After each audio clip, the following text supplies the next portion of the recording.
I know it's been a while. A couple months ago, I asked myself a question. How do the projectiles in Halo Infinite work? Now I'm here with an answer. I did get sidetracked along the way, it's why it took so long to make another video, but now I feel ready to share. Let's talk projectiles. When discussing how Halo handles projectiles, it can get really complicated. Lots of theories are floating about. They are hit scan, projectile, really fast projectiles. The truth is that it's more complicated than this. When you pull the trigger, your client tells the server you want to fire. This all happens on game tick 0, and this is where your connection to a server is going to matter. On game tick 1, 4 things happen. Fire effects like muzzle flash play, a projectile is created, it undergoes a instant update, more on this later, then a regular projectile update happens immediately after in the same game tick. Game tick 2 is just the projectile doing regular projectile updates until it hits a wall or a target.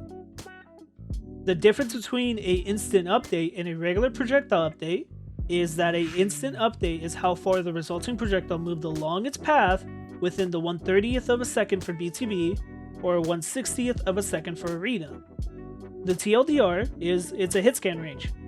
Within some ranges, Halo's projectiles are functioning like hit scan, but they are not actually hit scan. Regular projectile updates, on the other hand, are just regular updates to the projectile's world state. Now, this is where all of this information is going to matter. You can see where game tick 1 ends in game in real time. We can measure it. But why do we want to? Remember, in game tick 1, both an instant update and a regular projectile update occur. That means within game tick 1, our hit scan range is ending, and that it's not the full distance of tick 1. If we can isolate the instant tick, and it alone, we can find the leading ranges for all of the weapons. But how? We would need to find the distance that the instant tick is covering before its regular projectile update happens. That's what I did. The instant update ranges are not listed anywhere. All you can do is disable the instant update, but that's all we need. If we can measure the distance of the entirety of tick 1, turn off the instant tick, then measure the distance tick 1 now covers, grab those two numbers, subtract, we now have the end of the instant tick. Beyond this range, leading is necessary.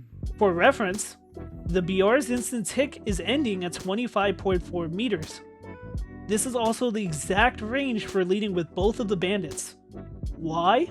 Because the bandits and the BR both have the same bullet velocity.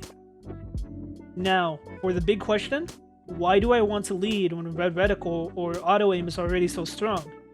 Well, to be frank, it's because it's not auto aim's job.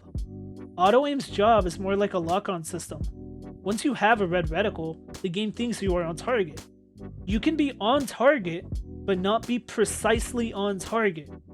It doesn't have any dominion over projectiles, that's Bloom and other systems.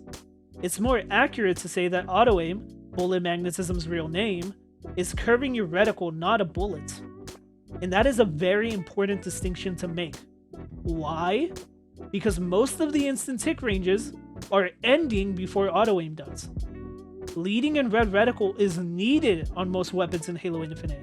Yes, there are some weapons that do not follow this rule, like the sniper, but it's one of the very few that don't. Auto aim will help you, but you still have to go the rest of the mile on your own. Now, for all of the montagers, let's talk about repulsing bullets. If you wish to repulse a bullet, like the sniper, you have to be beyond the instant tick range. Repulsing is possible directly at the end of the regular projectile update that is in tick 1, but going back 1 or 2 regular updates will make it progressively more and more consistent. Well, that's all I got for you on this. To close off this video, I just want to say thank you for all the patience, and thanks to all of those around me that helped me bounce ideas around. I know this was a short video, but I was seeing more and more need for the information. I want to quickly say that in the description there will be a Google Sheets link that will have every weapon's projectile behavior, from velocity to leading ranges. Whether you are a new player, old player, I need you to keep an open mind. We all have a lot to learn about this game even now, so if you ever have a situation where something doesn't feel right, investigate if you have the time. Try and deepen your understanding, rebuild your comprehension of what you think is going on in your matches. I say this as someone who has been there, where I lost the gunfight, but I'm more frustrated that what I believe should have happened did not. If you don't have the luxury of time, then I will do my best on your behalf. This has been Implied, and I hope to see you all soon.